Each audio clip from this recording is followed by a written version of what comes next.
Hey guys, and a happy Valentine's Day to all my viewers. If you're watching this video, you're most likely celebrating Valentine's Day like me, Han style. Solo. But that's okay. Never fear, because I'm here.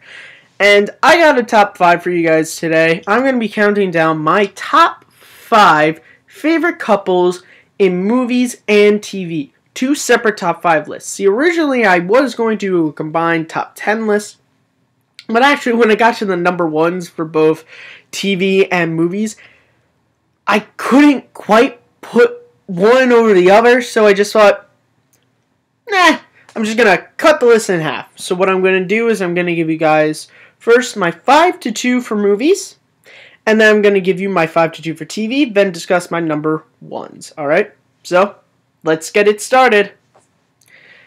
Alright, number 5 for movies is Kyle and Sarah from the Terminator. The Terminator, when you look at it at face value, it's a science fiction, action, noir film. It's a killer robot. But when you really look at it, James Cameron had this sweet love story in it. And I think it's something that is overlooked a lot when it comes to the film. It's really overlooked because, Kyle travels across time for Sarah. He travels across time. He goes to fight a machine that he doesn't know he can defeat because he loves her. I mean, he says, I traveled across time for you, Sarah. I love you. And she loves him. She falls in love with him. And it's kind of like the line she says at the end of the film where she's like, your father and I, even though we weren't only together for one night, we loved a lifetime. And I mean, and then in Terminator 2, that even carries over to in the director's cut, she sees the vision of Kyle and just, Kyle's never left her. John even kind of says that, none of the dudes she ever dated were ever more than Kyle ever was. And I think it's just a really sweet romance that a lot of people don't talk about. A lot of people really just, they don't mention Sarah and Kyle when they talk about great on-screen romances. And Michael Bay and Linda Hamilton just had great chemistry together, and I think this is one that you should definitely go back and check out. I came across time for you, Sarah. I love you. I always have. At number 4, I have Indiana Jones and Marion from Raiders of the Lost Ark. Raiders is one of my all-time favorite films. And Marion and Indy are just great because their love is kind of a rediscovery of one. Right off the bat in the first scene, you know they have a history together. Even before that, you kind of hear, when Indy's like, I'm sure she'll be with him, and Marcus is like, Marion is the least of your worries. You get this sense that there's already a built-in history. And maybe they were a couple, maybe they weren't, whatever, but you kind of just see throughout the course of the film of sort of a rediscovery of whatever that connection they once had was, and maybe more. And I really love it, because Karen Allen and Harrison Ford are great together. And you get this sense that, Marion, especially when you look at the whole series overall, Marion is really the only one of the Indiana Jones girlfriends, female leads, that you get this sense that Indy would actually stay with. Because they are very similar. And it's just, Kayla Crystal Skull, maybe that movie's not great at all. I actually loved the Indy and Marion stuff. I thought it was right off the bat in the first scene, they picked up right from wherever they left off the last time they were together. And just seeing them get married was great. And I loved that part of the movie. So yeah, Indiana Jones and Marion. Awesome.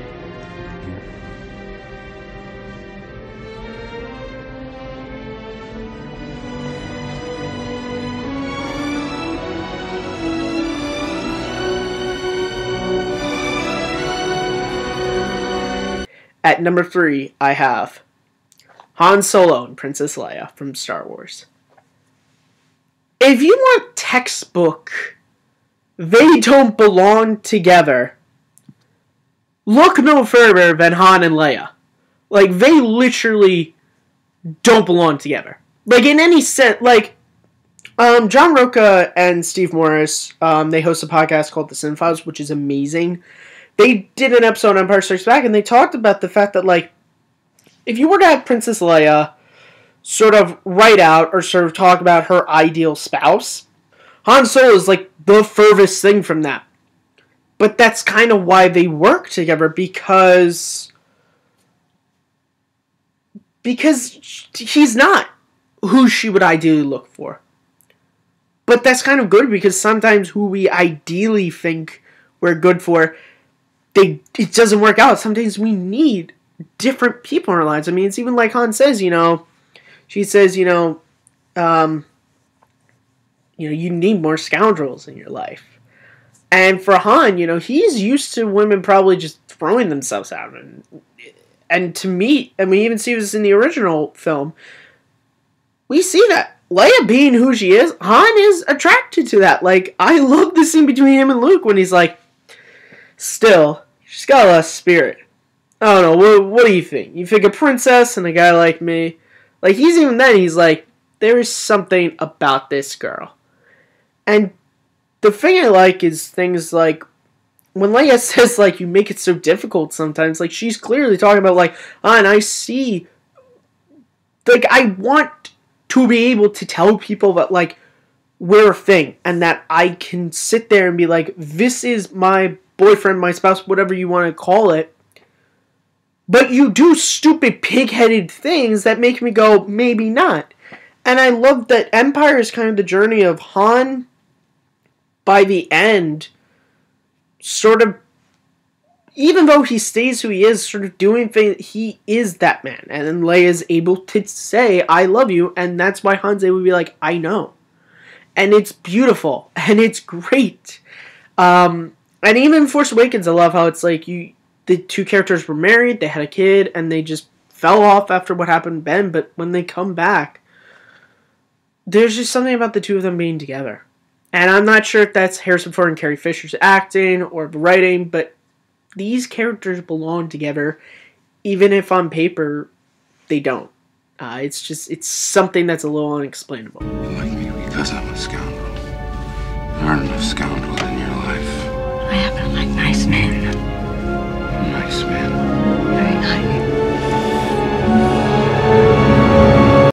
At number 2, Peter Parker and Gwen Stacy from The Amazing Spider-Man. Yes. I know what this means.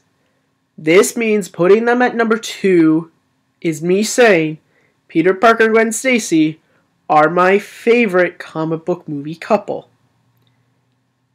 And I'm okay with that. Because the thing about Peter Parker and Gwen Stacy is they just belong together. They just are so... There are differences between them, but there are also so many similarities. And just when they're together, you just get this sense of, like, yeah. And they're perfect together. Like, I love that rooftop scene. That rooftop scene is so great, where Peter is trying to tell her, I'm Spider-Man. But she's thinking he's trying to tell her that he loves her, because she loves him. Like, when he's like, I've been bitten. And she goes, me too. And you're like, holy moly. Like, yes! And it's great. And Emma Stone and Andrew Garfield are just... Man, they're so adorable together. And their chemistry just... It's amazing. And the thing I love is it's a comic book movie, yes. And there are giant lizards. And there's web shooting. There's all this. But at the core is this perfectly human and genuine... romance between them. Like, I love stuff that, like, at the end of the movie when Gwen's talking to her dad and she's trying to give him the antidote, and Captain Stacy's like, your boyfriend's a man of many masks. Just the moment where she's just like, make sure he's okay. Like, it's stuff like that I just love. And in Amazing Spider-Man 2, for all the problems I have, they are still so good together, and you just get this sense that, like, Peter is going to do whatever he possibly can to be with Gwen. It's just something beautiful that is just unexplainable that I just love. I love it. I love it so much.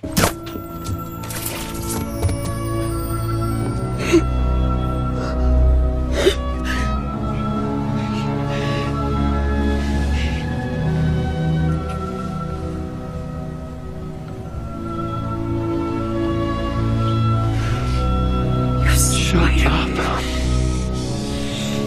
Alright, now let's move over to TV. At number 5, Riker and Troy from Star Trek The Next Generation. I know that their relationship and stuff does sort of have its resolution in the films, but the main crux of it is dealt with in the show. Similar to Indiana Jones and Mary, I like how right off the bat in the first episode, you get this sense that they've had a history, a romantic history. And you sort of see it go through the show, and they are kind of ships in the night in a sense of like they're all like there's so many times when they're not together where you're like, can you just be together? Can you just stop this BS and just be together? Stop being with this guy and that girl, just be together. Because when they are, it just is one of those things watching the show where I just go, this just feels right. Like, it's an odd, sort of unexplainable thing, but it's kind of just like, yeah, no, them being together just feels right in a sense. And I love it. I think they are so great together, and yeah, it's something that when I go back and watch Next Generation, it's always something nice to see when they're romantically together. A very serious psychology student. The best part about being assigned to beta sex.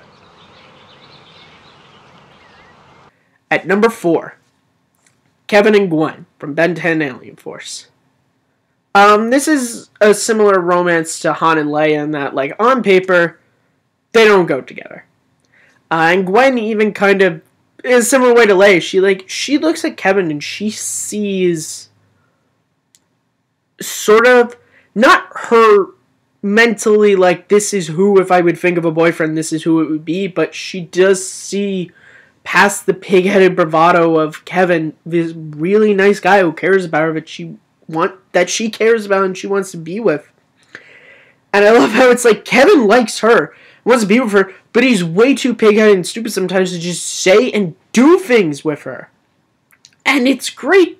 And I love that we eventually do get to see them as a couple, because it's kind of difficult to watch where it's like, just, Kevin, if you would just shut up, it would work. But, yeah, it's just, it's again, very similar to Han and Leia. I know I said that, but it's just like the same thing. Just sometimes seeing romances like this are just like, sometimes your ideal person is not always the one right for you. Sometimes you need a little difference in your life to make it all work. Problem? Why haven't you asked me out? What? At number 3, I have Andy and April from Parks and Recreation. I love these two. I love these two because they are so different. Andy is goofy and is outgoing and is just a big kid, and April is a complete introvert, doesn't like anyone, but that's why they work, because Andy brings out literally the best in her. And I love how you see sort of a change from April in season 1 and 2 when she's not dating Andy to when she is dating and marries Andy in the later seasons.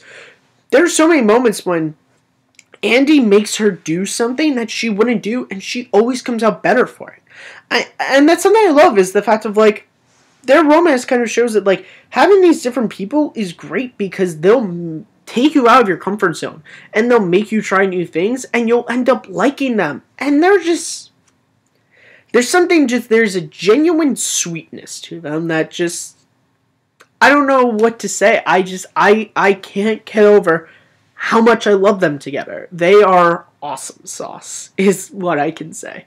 I want to spend the rest of my life every minute with you, and I'm the luckiest man in the galaxy.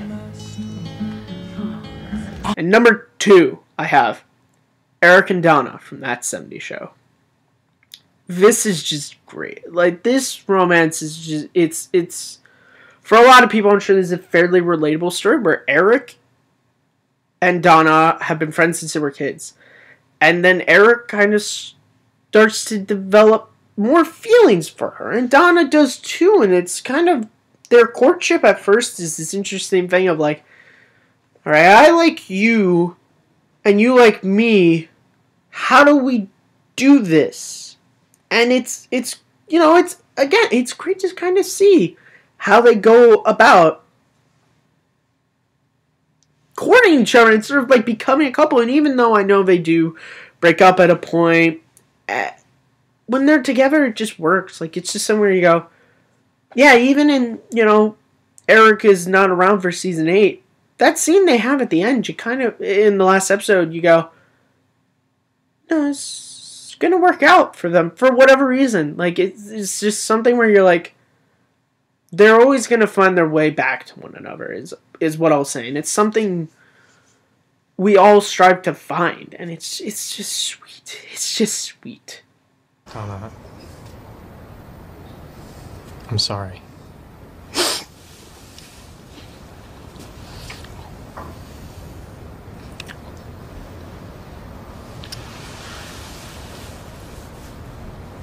Alright, so those are my 5-2 for both TV and film.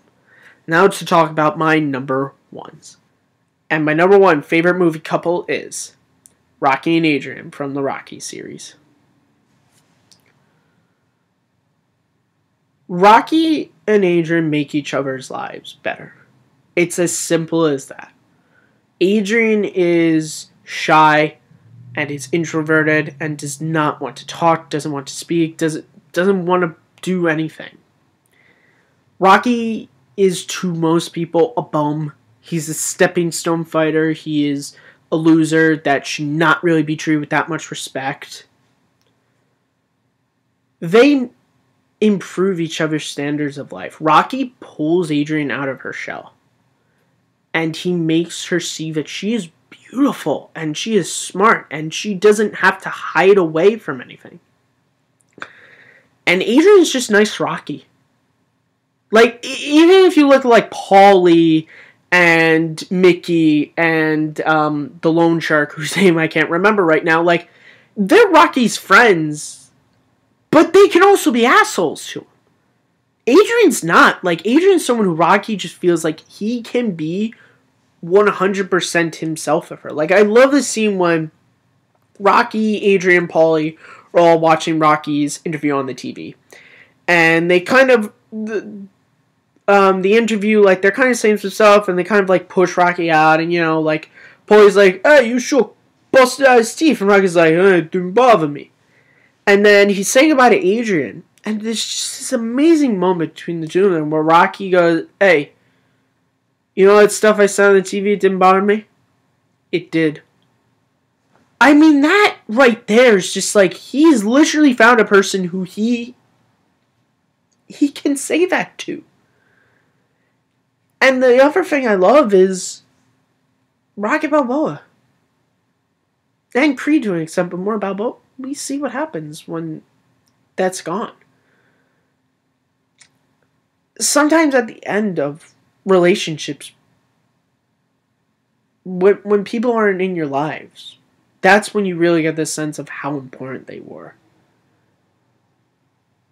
And Adrian was so important to Rocky, and in so many ways, I can't really get into this video, but they are just, they're just perfect together because they improve their standards of living.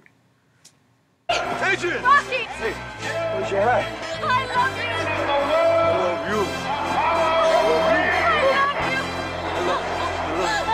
And my number one favorite TV couple is Jim and Pam from The Office. Anyone who knows me knows my favorite TV show of all time is The Office. Jim and Pam are kind of a big reason. I love to watch them together. I love the first 3 seasons where it's that annoying thing of Pam is with Roy and Jim loves Pam, and she just thinks they're friends. And then he tells her he loves her, she's still going to stay with Roy. And then Jim leaves, and then Pam breaks things off with Roy.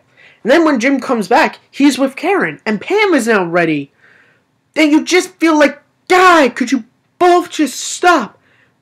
But then they get together in season 4, and it is great. And the thing I love is that both of the characters are just, like, from season 4 onward, they're just happier than they were in the first 3 seasons because they're together. There's so many times throughout the course of the series where Jim or Pam will say something where it's just like, these two just belong together. Like, there's a great moment when Pam and her parents are having a problem, and Jim apparently talked to Pam's dad.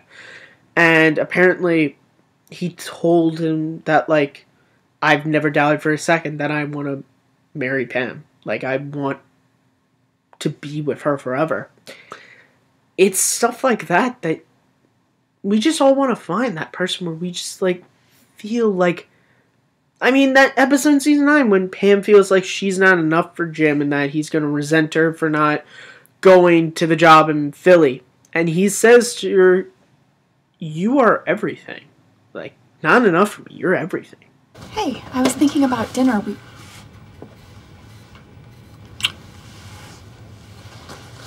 We kind of all just want to find the Pam to our Jim, the Adrian to our Rocky. We want to just find those people who just make us happy, I guess you could say. Yeah, you know, these, you know, this is the thing about movies and TV is, you know, sometimes we can just find couples that we just love together. And because we are watching, we sort of go, I want to find that. And it's something just wonderful about the art of film and television, that it can do that. It can sort of show us these characters and these stories that we maybe not replicate 100%, but sort of show us that, like, this can happen, this can exist. Sometimes you can find someone who you didn't think would work for you, but they do. Or you can find that person you could just talk to. It is something beautiful about television and film, I guess I'll say. So guys, who are your top 5 favorite couples in movies or TV? Put them in the comment section below. I would really love to hear what you guys all have to say. Also, if you guys want to follow me on social media, on Twitter, at Kearns_Matthew, subscribe to me right here at MattMood611, and subscribe to Take 3 Productions. That is where I do a huge crux of my work on YouTube. I host a show, Second Look, which is on there, which is a film essay type series. Please check it out. Let me know what you think there. And, guys, this is Valentine's Day. Please, if you're with your loved one, have a very happy holiday together. If you're riding Han Solo style, you know what? Listen, enjoy it. You're not alone, and just be happy. Alright? Guys, thank you so much for watching the video. Be sure to click like, and see you around.